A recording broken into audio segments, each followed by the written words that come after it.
ในการเปิดใจในจังไดทางในเฮือนในชาติหรือว่าทางพ่อแม่เพิ่นก็ฮู้นำอยู่บ่ ฮู้ เคยถามบ่เพิ่นอยากได้ลูกเขยแล้วบ่ทางแม่ อยากได้แล้ว ถามเพิ่นแล้วมันบ่ เลย โอ้ก็ถือว่าทางแม่เพิ่นจะได้ลูกเขยแล้ว ถ้าว่าได้ลูกเขยมีอายุหลายกว่าทางแม่นี่แม่เพิ่นสิรับได้อยู่บ่ ทำได้ โดยทุกคนเนาะด้วยความที่ว่าทางแม่เพิ่นนี่ก็มีความพร้อมที่จะได้อยากได้ลูกเขยทางลูกสาวนี่ก็พร้อมที่จะมีสามีเนาะอ่า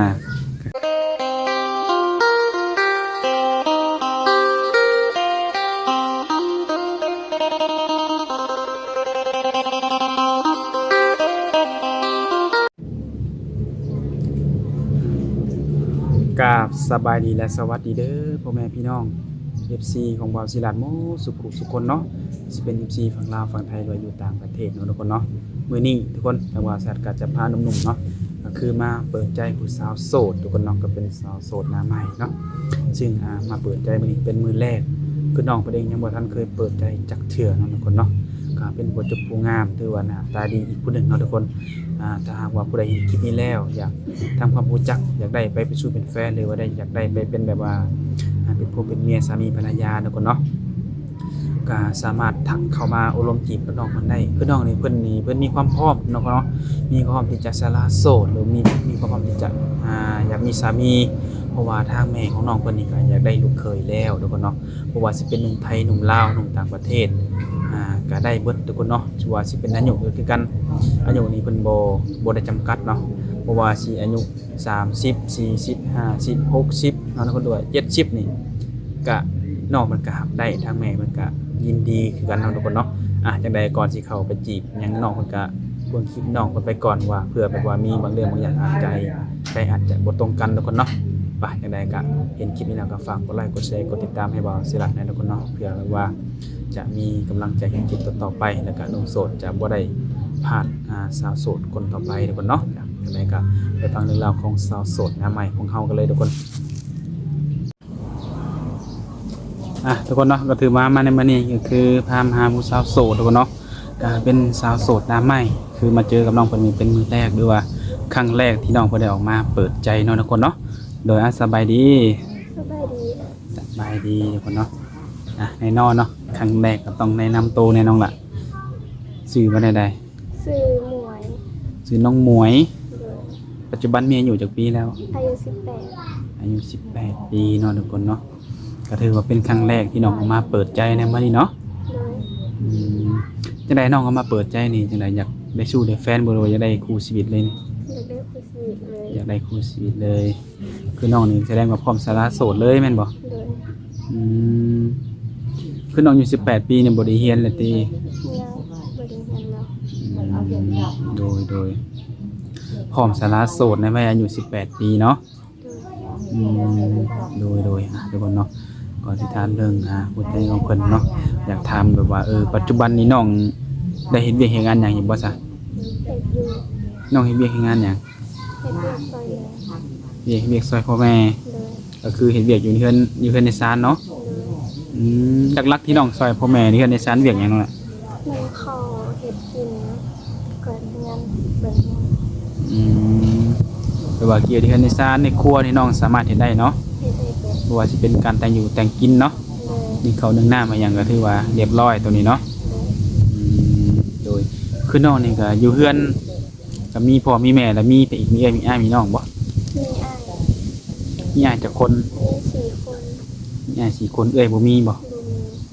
แสดงว่าน้องเป็นลูกสาวเดียว เลย โอ้น้องนั่นอ้ายเป็นลูกสาวหลานนำบ่เนี่ย ลูกซ้อน ลูกสาวหลานอีก เลย โอ้ยังไงอ้ายสร้างครอบครัวมันแหละ สร้างครอบครัวเบิดแล้ว เดี๋ยวแต่น้องนี้ เลย โอ้เฉพาะน้องเพิ่นก็อยากสร้างครอบครัวเนาะแสดงว่าในเฮือนเนี่ยมีแต่ลูกไผ่ยังคันลูกเขยเนาะ เลย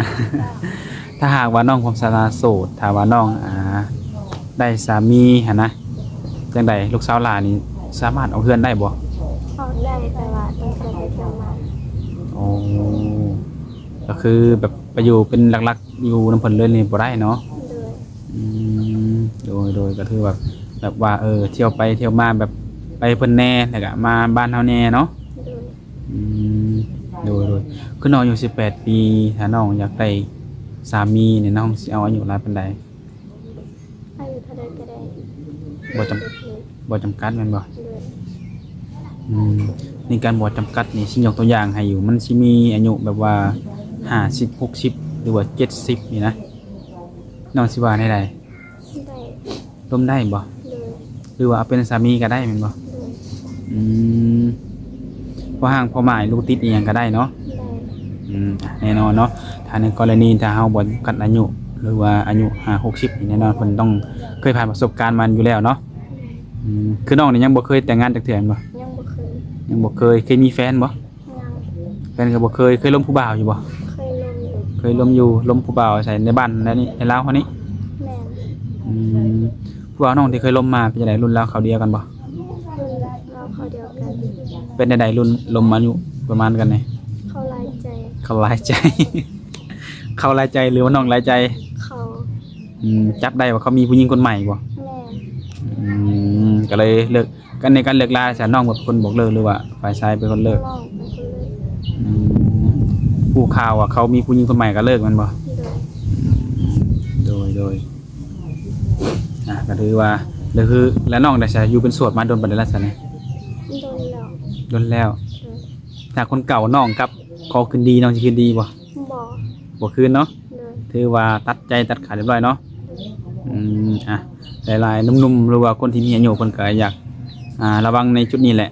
เพราะว่าเฮาก็เป็นผู้สาววัยรุ่นเนาะเพราะว่าสลายเพิ่นจะคิดแบบว่ามักวัยรุ่นคือกันก็คือน้องเนี่ยเคยล้มคนมีอายุรุ่นราวคราวเดียวกันมาแล้วเนาะ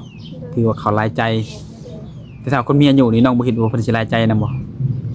น่าจะบ่มั้งเพราะว่าเขาเป็นผู้ใหญ่เขารับผิดชอบ เพิ่นเป็นผู้ใหญ่พอแบบว่า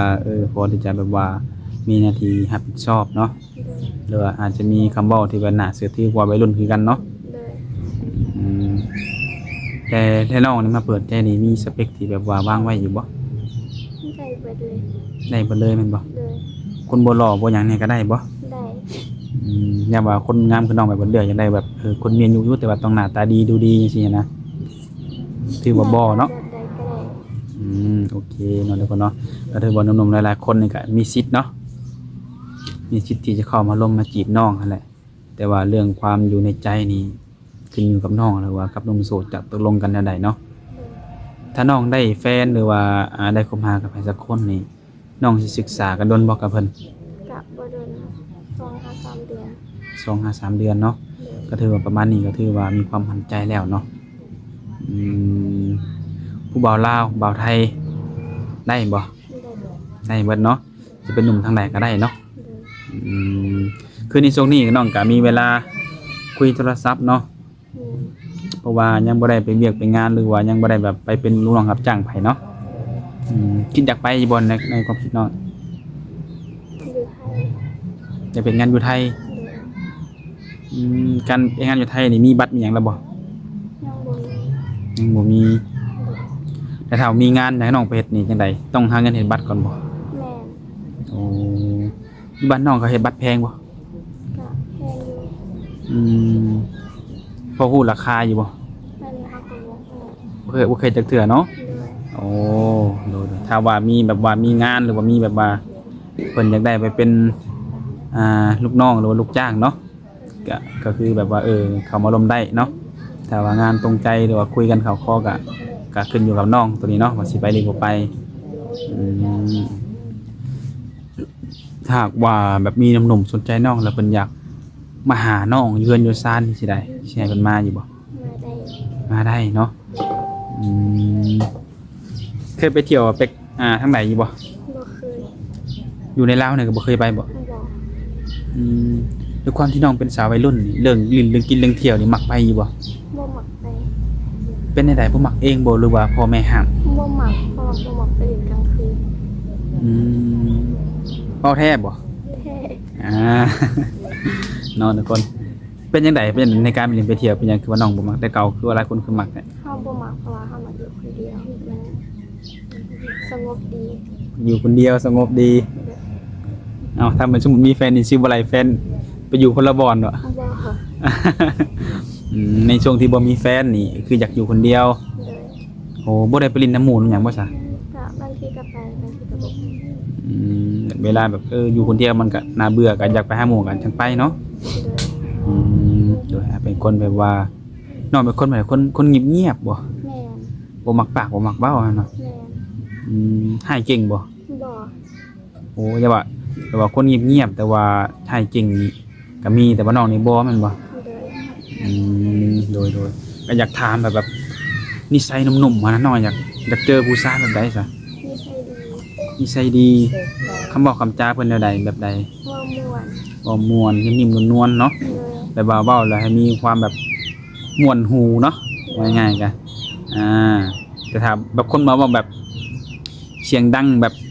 เสียงกระแทกนี่บ่มักบ่ บ่มักเพราะว่าเฮาเป็นคนตกใจ คนตกใจง่าย โดย บอกเสียงดังนี่คือย่านโลดเนาะ โดย หรือว่ามักคนแบบว่าเมาเสียงนิ่มๆนวลๆเนาะเป็นคนที่ว่าเรื่องง่ายคืออยากมักผู้ชายที่อารมณ์ใจเย็นเนาะ โดย คือเราเป็นคนตกใจง่ายแบบใจร้อนนี่คือสิบ่ได้เลยเบิ่งนี่เนาะ แม่น แต่น้องนี่ใช่เป็นคนใจเย็นและใจร้อนไหม เป็นคือลุง คือขึ้นลง โดย ๆตามอารมณ์ตามสถานการณ์เนาะ โดย ขึ้นไวลงไวเด้ แม่น โดยทุกคนเนาะการนี่แหละทุกคนเนาะเบิ่งในคลิปน้องทุกคนก็เป็นคนที่แบบว่าเว้าเป็นคนแบบแบบเงียบๆเนาะแบบว่านิ่งๆอะไรคือน้องคนนี้ก็ได้ ชมกับว่าน้องเพิ่นมักอยู่คนเดียว ม่วนบ่อยู่คนเดียวแหละ แต่บางทีมันก็เหงา บางทีมันก็เหงาแมันบ่ โดย เคยมีผู้บ่าวแบบแชทมาโทรมาจีบน้องอยู่บ่ ก็มี ทุกมื้อนี่ก็มีอยู่แม่นบ่ แม่น เป็นจังไดบ่มักเขาว่าเจ้าเนี่ยบ่ บ่มัก ส่วนหลายเป็นวัยรุ่นบ่แชทมา แม่น อืมคือบ่าววัยรุ่นนี่ก็คือว่าได้ลองคบแล้วเนาะ โดย ก็ถือว่าบ่โอเคเนาะ โดย ก็เจ้าหลายใจก็เจ้าหล่อบ่จักบ่ ก็รออยู่แต่หลายใจ รออยู่แต่หลายใจระหว่างหล่อหลายใจกับขี้ไล่รักเดียวใจเดียวได้ซะ